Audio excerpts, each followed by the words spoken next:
ಕೇಳಿದ್ರಲ್ಲ, ಆ ಎರಡು ಪದಗಳಿಗಾಗಿ ಇಡೀ ನಾಡಿಗೆ ನಾಡು ಕಾದು ಕುಳಿತಿತ್ತು. ಉತ್ತರ ಕರ್ನಾಟಕದ ಜಾನಪದ ಜಾತ್ರೆಗಳ ರಾಜ ಎಂದೇ ಕರೆಸಿಕೊಳ್ಳುವ ವಿಜಯನಗರದ ಜಿಲ್ಲೆಯ ಹೂವಿನ ಹಡಗಲಿ ತಾಲೂಕಿನ ಮೈಲಾರ ಲಿಂಗೇಶ್ವರನ ಐತಿಹಾಸಿಕ ಕಾಣಿಕ ಹೊರಬಿದ್ದಿದೆ. ಲಕ್ಷಾಂತರ ಭಕ್ತರ ಉಘೆ ಉಘೆ ಘೋಷಣೆಗಳ ನಡುವೆ ಆಕಾಶಕ್ಕೆ ಮುಖ ಮಾಡಿ 14 ಅಡಿ ಎತ್ತರದ ಬಿಲ್ಗನ್ನೇರಿದ ಗೊರವಯ್ಯ ರಾಮಪ್ಪನವರು ಸಂಪಾಯಿತಲೇ ಪರಾಕ್ ಎಂದು ದೈವ ಮಾಡಿ ನುಡಿದಿದ್ದಾರೆ. ಸದ್ದಲೇ ಎನ್ನುತ್ತಲೇ ಸುಮ್ಮನಾದ ಭಕ್ತರು ಎರಡು ಪದದ ಕಾಣಿಕೆ ನುಡಿ ಕೇಳಿ ಪುಳಕಿತರಾಗಿದ್ದಾರೆ.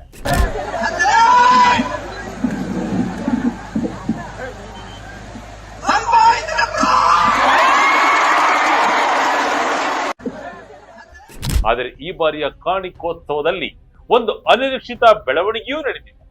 ಪ್ರತಿ ವರ್ಷ ಕಾಣಿಕೆ ನುಡಿದ ತಕ್ಷಣ ಅದರ ಅರ್ಥವನ್ನ ವಿಶ್ಲೇಷಿಸುತ್ತಿದ್ದ ಧರ್ಮದರ್ಶಿಗಳು ಈ ಬಾರಿ ಮೌನಕ್ಕೆ ಶರಣಾಗಿ ಸ್ಥಳದಿಂದ ನಿರ್ಗಮಿಸಿದ್ದಾರೆ. ಅಷ್ಟಕ್ಕೂ ಸಂಪಾಯಿತಲೇ ಪರಾಕ್ ಎಂಬುದರ ಅರ್ಥವೇನು? ಇದು ರಾಜ್ಯಕ್ಕೆ ಒಳ್ಳೆಯದ ಕೆಟ್ಟದ್ದ? ಮಳೆ ಬೆಳೆ ಉತ್ತಮವಾಗುತ್ತಾ?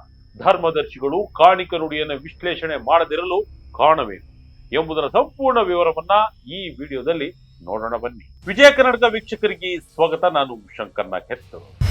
11 ದಿನಗಳ ಉಪವಾಸ, ಬಿಲ್ಲೇರಿದ ಗೊರವಯ್ಯ, ಸದ್ದಲೆ ಎಂದಾಗ ನಿಂತ ಲಕ್ಷಾಂತರ ಜನ. ಹೌದು, ಮೈಲಾರದ ಡೆಂಕನ ಮರಡಿಯಲ್ಲಿ ಬುಧವಾರ ಸಂಜೆ ನಡೆದ ದೃಶ್ಯ ರೋಮಾಂಚನವಾಗಿತ್ತು. ಪರಂಪರೆಯಂತೆ ಕಾಣಿಕದ ಗೊರವಪ್ಪ ರಾಮಪ್ಪನವರು ಕಳೆದ 11 ದಿನಗಳಿಂದ ಕಠಿಣ ಉಪವಾಸ ವ್ರತಾಚರಣೆ ಮಾಡಿದ್ದರು. ಸ್ವಾಮಿಗೆ ವಿಶೇಷ ಪೂಜೆ ಸಲ್ಲಿಸಿ ಭಂಡಾರದ ಆಶೀರ್ವಾದ ಪಡೆದು ಕಾಣಿಕದ ಸ್ಥಳಕ್ಕೆ ಆಗಮಿಸಿತು.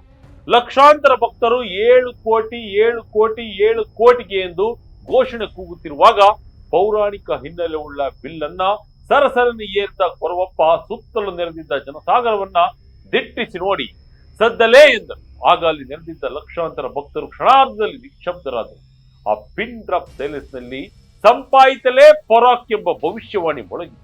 ಇದಕ್ಕೂ ಮುನ್ನ ದೇಗುಲದ ವಂಶ ಪಾರಂಪರ್ಯ ಧರ್ಮಕರ್ತ ಗುರು ವೆಂಕಪ್ಪಯ್ಯ ಒಡೆಯರ್ ಅಶ್ವರೂಢಿಯಾಗಿ ಬಂದು ಕಾಣಿಕ ಸ್ಥಳಕ್ಕೆ ಪ್ರದಕ್ಷಿಣೆ ಹಾಕಿ ಗೊರವಪ್ಪನಿಗೆ ಭಂಡಾರದ ಆಶೀರ್ವಾದ ನೀಡಿದರು.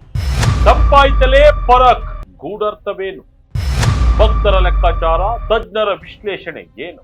ಗೊರವಯ್ಯ ರಾಮಪ್ಪ ನುಡಿದ ಸಂಪಾಯಿತಲೇ ಪರಾಕ್ ಎಂಬ ದೈವವಾಣಿಯನ್ನ ಧರ್ಮದರ್ಶಿಗಳು ವಿಶ್ಲೇಷಿಸದೆ ಹೋಗಿರಬಹುದು. ಆದರೆ ಭಕ್ತರು ಮತ್ತು ಜಾನಪದ ತಜ್ಞರು ಶುಭ ಅರ್ಥವನ್ನೇ ಕಲ್ಪಿಸುತ್ತಿದ್ದಾರೆ. ಸಂಪತ್ತು ಆಯ್ತಲೇ ಎಂದರೆ ನಾಡಿನಲ್ಲಿ ಮಳೆ ಬೆಳೆ ಸಮೃದ್ಧವಾಗಿ ಸಂಪತ್ತು ವೃದ್ಧಿಯಾಗಲಿದೆ, ರೈತರು ಪಟ್ಟ ಶ್ರಮಕ್ಕೆ ಫಲ ಸಿಗಲಿದೆ ಎಂದರ್ಥ. ಅಂತೆ ತಾಲೆ ಅಥವಾ ತಲೆ ಎಂಬ ಪದವನ್ನ ತಳಮಟ್ಟದ ಜನರಿಗೂ ಅಥವಾ ಪ್ರತಿಯೊಬ್ಬರಿಗೂ ತಲುಪುವ ಅರ್ಥದಲ್ಲಿ ನೋಡಲಾಗುತ್ತಿದೆ. ಅಂದರೆ ರಾಜ್ಯದ ಜನತೆಗೆ ಸುಖ, ಶಾಂತಿ ಮತ್ತು ಸಮೃದ್ಧಿ ಸಿಗಲಿದೆ, ಯಾವುದೇ ದೊಡ್ಡ ಕಂಟಕಗಳಿಲ್ಲ ಎಂಬುದು ಮೇಲ್ನೋಟಕ್ಕೆ ಕಂಡು ಬರುವ ಅರ್ಥವಾಗಿದೆ ಎಂಬ ವಿಶ್ಲೇಷಣೆ ಮೈಲಾರ್ನ ಭಕ್ತರಿಂದ ಬರುತ್ತಿದೆ. ವಿಶ್ಲೇಷಣೆ ಮಾಡದೆ ಹೋದ ಧರ್ಮದರ್ಶಿ ಗೊರವಯ್ಯ ಒಡೆಯರ್ ನಡುವೆ ಮುನಿಸು. ಮೈಲಾರ ಲಿಂಗೇಶ್ವರ ದೇವಸ್ಥಾನದ ಧರ್ಮದರ್ಶಿಗಳಾದ ವೆಂಕಪ್ಪಯ್ಯ ಒಡೆಯರ್ ಅವರು ಆ ನುಡಿಯ ಅರ್ಥವನ್ನ ಅಲ್ಲಿಯೇ ವಿಶ್ಲೇಷಣೆ ಮಾಡಿ ಭಕ್ತರಿಗೆ ತಿಳಿಸುತ್ತಿದ್ದರು. ಆದರೆ ನಾನು ಈ ವರ್ಷ ವಿಶ್ಲೇಷಣೆ ಮಾಡುವುದಿಲ್ಲ ಎಂದು ಹೇಳಿ ಅವರು ಸ್ಥಳದಿಂದ ಹೊರಟು ಹೋದರು. ಇದು ಈ ಭಾರೀ ಚರ್ಚೆಗೆ ಗ್ರಾಸವಾಗಿದೆ. ಗೊರವಯ್ಯ ಮತ್ತು ಧರ್ಮದರ್ಶಿಗಳ ನಡುವೆ ಕಳೆದ ಕೆಲ ಸಮಯದಿಂದ ಮುನಿಸು ಇದೆ ಎಂಬ ಮಾತುಗಳು ಕೇಳಿ ಬರುತ್ತಿದ್ದವು. ಈ ಘಟನೆ ಆ ಅನುಮಾನಗಳಿಗೆ ಮತ್ತಷ್ಟು ಪುಷ್ಟಿ ನೀಡಿದಂತಾಯಿತು. ಹಾವೇರಿ ಜಿಲ್ಲಾಧಿಕಾರಿಗಳ ಸ್ಪಷ್ಟನೆ ಏನು? ಪ್ರೆಸ್ ಮೀಟ್ ನಲ್ಲಿ ಕಾಣಿಕದ ಅರ್ಥ ಹೇಳ್ತಾರಾ? ಈ ಗೊಂದಲದ ಬಗ್ಗೆ ವಿಜಯನಗರದ ಜಿಲ್ಲಾಧಿಕಾರಿ ಕವಿತಾ ಎಸ್ ಮನ್ನಿಕೇರಿರವರು ಮಾಧ್ಯಮಗಳಿಗೆ ಪ್ರತಿಕ್ರಿಯೆ ನೀಡಿದ್ದಾರೆ. ಗೊರವಯ್ಯ ಹಾಗೂ ವೆಂಕಪ್ಪಯ್ಯ ಒಡೆಯರ್ ಅವರ ಮೇಲಿನ ಅನೇಕ ದೂರುಗಳು ಬಂದಿದ್ದವು. ಈ ಹಿನ್ನೆಲೆಯಲ್ಲಿ ಈ ಬಾರಿ ಸ್ಥಳದಿಂದಲೇ ವಿಶ್ಲೇಷಣೆ ಮಾಡಲು ನಾನು ಅನುಮತಿ ನೀಡಿಲ್ಲ. ಇನ್ನೆರಡು ದಿನದಲ್ಲಿ ಈ ಬಗ್ಗೆ ಅಧಿಕೃತ ಪ್ರೆಸ್ ಮೀಟ್ ನಡೆಸಿ ಕಾಣಿಕ ನುಡಿಯ ವಿಶ್ಲೇಷಣೆಯನ್ನ ತಿಳಿಸುತ್ತೇನೆ ಎಂದು ಹೇಳಿದ್ದಾರೆ.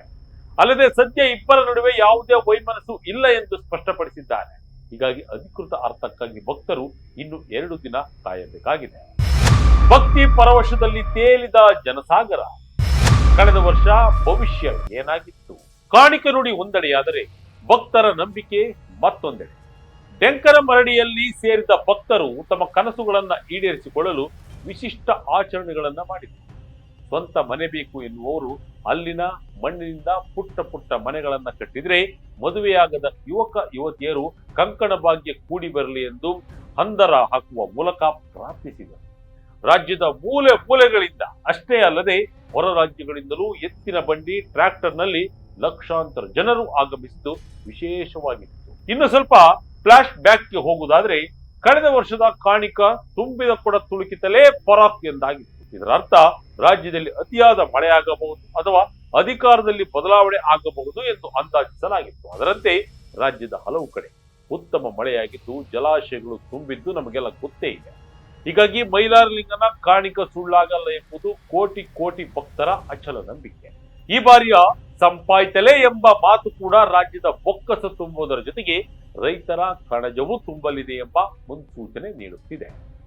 ಒಟ್ಟಿನಲ್ಲಿ ಸಂಪಾಯ್ತಲೆ ಪರಕ್ ಎಂಬ ನುಡಿ ರಾಜ್ಯಕ್ಕೆ ಒಳಿತಾಗುವ ಮುನ್ಸೂಚನೆ ನೀಡಿದೆ ಎಂದು ಭಕ್ತರು ನಂಬಿದ್ದಾರೆ.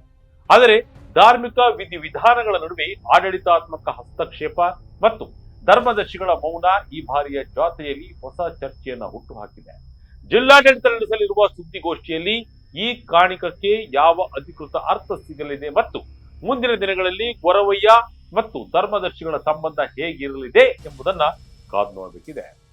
ಇದಾಗಿತ್ತು ಈ ಕ್ಷಣದ ಇಂಟ್ರೆಸ್ಟಿಂಗ್ ಸ್ಟೋರಿ. ಇದೇ ರೀತಿಯ ಸ್ಟೋರಿಗಾಗಿ Vijaya Karnataka website, YouTube page, Facebook page follow ಮಾಡ್ತಾರೆ. ಧನ್ಯವಾದಗಳು.